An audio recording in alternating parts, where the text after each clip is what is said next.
ખબરોમાં બન્યા રહેવા માટે બેલ આઇકોન દબાવો અને એબીપી અસ્મિતાને સબસ્ક્રાઇબ કરો. મુંબઈમાં ફરી એકવાર આગ લાગવાની ઘટના બની. સાકીનાકા વિસ્તારમાં આવેલા મકાનોમાં આગ લાગી છે. અચાનક જ આગ ફાટી નીકળતા અફરાતફરીનો માહોલ સર્જાયો. જોકે ફાયર વિભાગને જાણ કરાતા 9 ગાડીઓ ઘટના સ્થળ પર પહોંચી આગને કાબૂમાં લેવાના પ્રયાસો શરૂ કરાયા છે. દૂર દૂર સુધી આગને કારણે ધુમાડાના ગોટે ગોટા પણ દેખાઈ રહ્યા છે. તો આ ઘરમાં રહેલો સામાન પણ બળીને રાખ થયો છે. 9 ફાયર ફાઇટર્સની ટીમ હાલ ઘટના સ્થળ પર પહોંચી ચૂકી છે અને આગને જલ્દીમાં જલ્દી કાબૂમાં લેવા માટે હાલ મહેનત કરી રહી છે.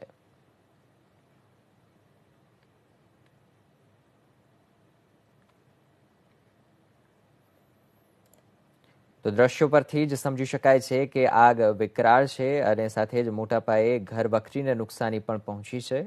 આસપાસના મકાનમાં રહેતા લોકોને પણ સલામત સ્થળે ખસેડવામાં આવ્યા છે.